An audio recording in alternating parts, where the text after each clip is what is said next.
Sahabat sekalian, kita berada di program Hujah episode yang kedua.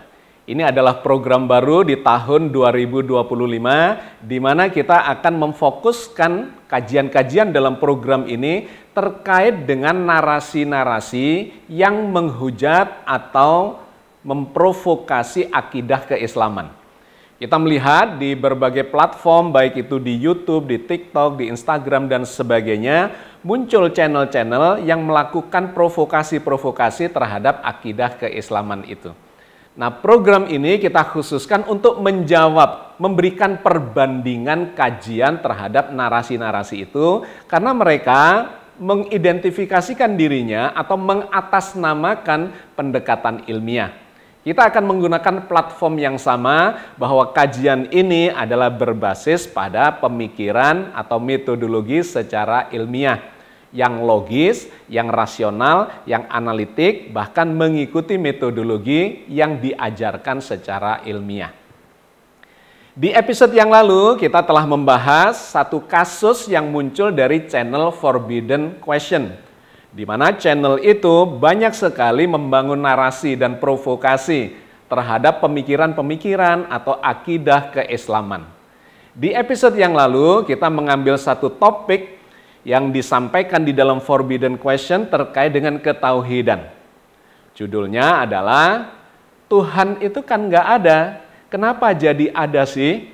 Bukankah Tuhan itu tidak bisa dilihat dan tidak bisa dibuktikan? Kita sudah melakukan kajiannya secara sistematis, secara logis, rasional, analitik di episode yang lalu.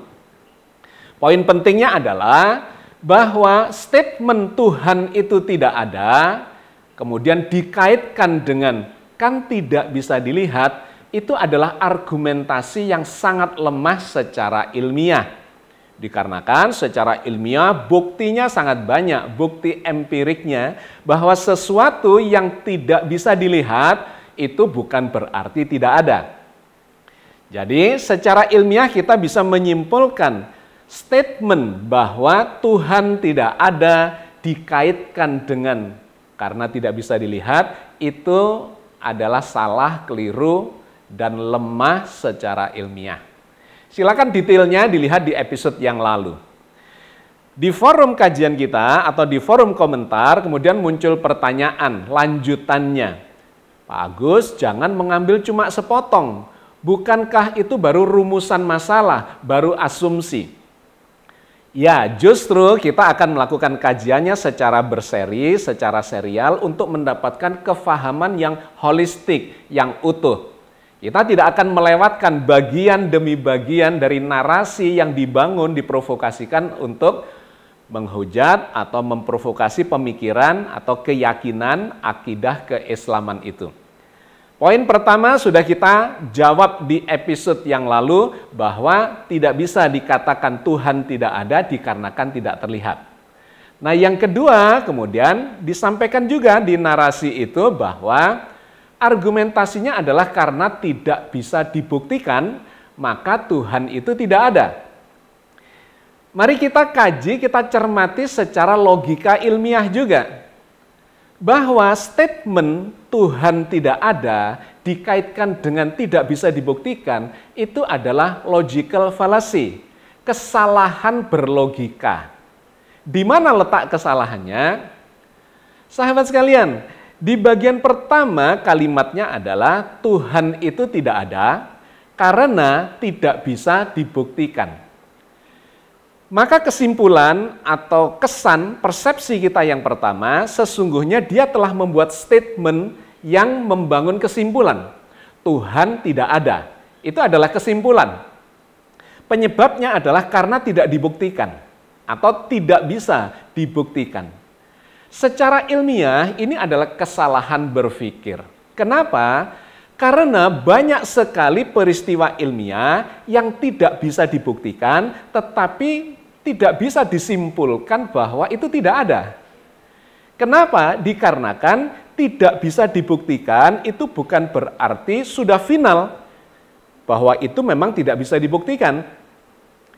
Yang terjadi sesungguhnya di dalam dunia ilmiah, ketika seorang ilmuwan tidak bisa membuktikan sesuatu, maka dia akan melakukan usaha untuk memberikan pembuktian-pembuktian berikutnya.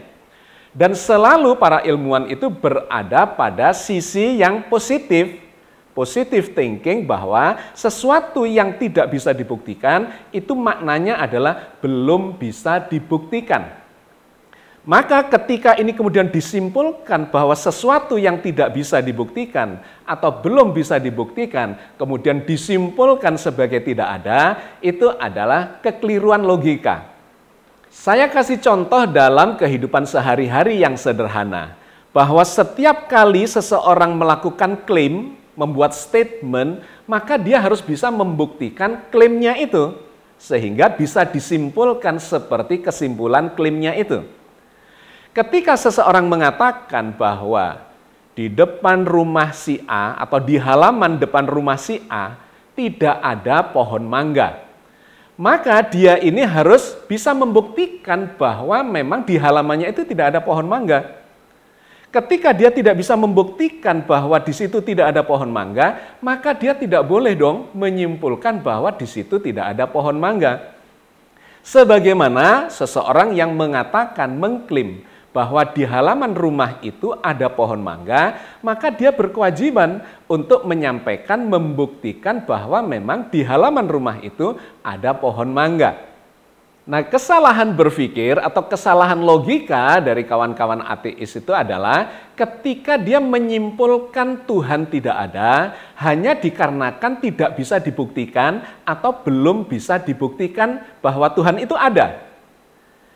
Yang harus dia lakukan kalau dia mau menyimpulkan bahwa Tuhan itu tidak ada, maka dia harus membuktikan bahwa Tuhan itu tidak ada. Nah, sampai sejauh ini tidak ada penelitian, proses pembuktian bahwa Tuhan itu tidak ada. Tidak ada yang bisa membuktikan bahwa Tuhan itu tidak ada. Karena itu secara ilmiah, kesimpulan yang mengatakan bahwa Tuhan itu tidak ada karena tidak bisa dibuktikan, itu adalah kesalahan berpikir, kesalahan mengambil kesimpulan, dan kesalahan di dalam berlogika. Yang semestinya dilakukan atau yang disampaikan oleh kalangan ateis sebetulnya adalah bahwa kami tidak bisa membuktikan bahwa Tuhan itu ada. Nah, itu lebih benar logikanya. Bahwa kami tidak bisa membuktikan bahwa Tuhan itu ada, tetapi bukan mengatakan bahwa Tuhan itu tidak ada karena tidak bisa dibuktikan. Ya, jadi kawan-kawan, kita melakukan kajian ini adalah secara ilmiah, berpikir logika yang benar, rasionalitas yang benar, dan melakukan analisa secara benar. Adalah lebih aman dan lebih cerdas yang dilakukan oleh kawan-kawan yang agnostik. Karena mereka merasa tidak bisa membuktikan Tuhan itu ada, sekaligus tidak bisa membuktikan bahwa Tuhan itu tidak ada, maka mereka mengatakan bahwa Tuhan itu bisa ada, bisa tidak. Itulah yang lebih ilmiah di dalam berpikir tentang keberadaan eksistensi Tuhan.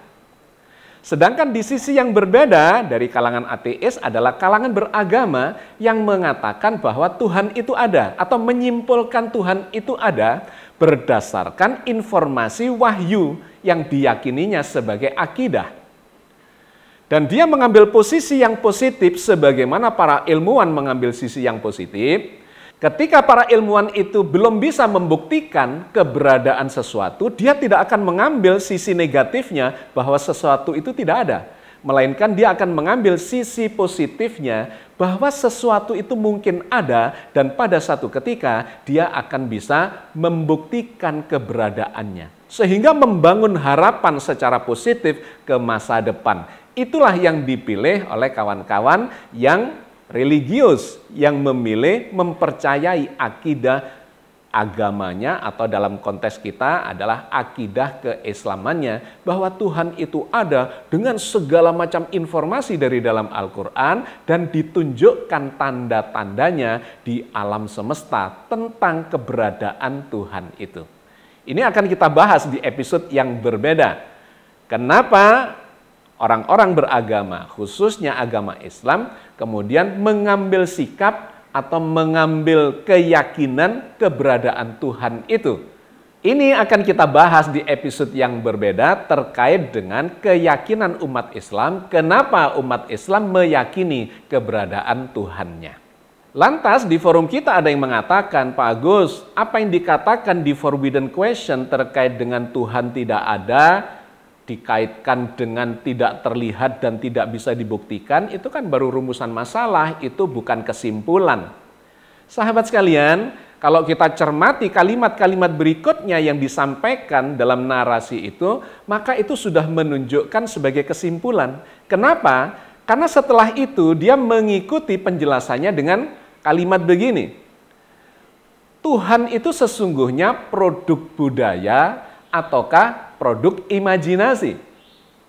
Anda lihat ini, kalimat ini sesungguhnya adalah pada tataran hipotesa kalau di dalam metodologi ilmiah. Dia membuat asumsi di depan, Tuhan itu kan nggak ada. Kok jadi ada sih? Tuhan kan tidak bisa dilihat dan tidak bisa dibuktikan. Ini adalah asumsi yang dibikin sedemikian rupa, atau disebut sebagai rumusan masalah, kata kawan kita di forum, dibuat sedemikian rupa supaya jawabannya itu tidak ada Tuhan. Sehingga dia membangun hipotesanya di kalimat berikutnya, Tuhan itu sesungguhnya produk budaya ataukah produk imajinasi. Maka pilihan Anda dari dua pertanyaan atau dua pilihan ini akan selalu menunjukkan Tuhan itu tidak ada. Pilihannya adalah satu, Tuhan itu produk budaya. Artinya Tuhan itu nggak ada. Cuma karena tradisi, karena budaya yang berkembang dan seterusnya, maka orang memunculkan keyakinan kepada Tuhan. Intinya jawabannya Tuhan tidak ada. Atau kalau Anda memilih yang kedua, Tuhan adalah produk imajinasi. Sama saja, itu dengan mengatakan Tuhan itu nggak ada, cuma diimajinasikan ada. Jadi sahabat sekalian, narasi itu sudah mengambil kesimpulan. Dia sudah membangun asumsi di depan untuk menghasilkan kesimpulan, apapun jawabannya selalu berkesimpulan Tuhan itu tidak ada. Nah, ini yang harus kita kritisi, bahwa pemikiran yang seperti ini, narasi yang seperti ini bukan narasi ilmiah, tetapi provokasi yang tidak ilmiah atau cacat secara ilmiah dan kemudian memberikan kesimpulan yang juga cacat secara ilmiah. Saya kira kita cukupkan sampai di sini kajian kita. Kita akan lanjutkan di episode berikutnya secara lebih detail lagi tentang argumentasi-argumentasi terhadap narasi-narasi yang provokatif secara akidah keislaman itu. Salam.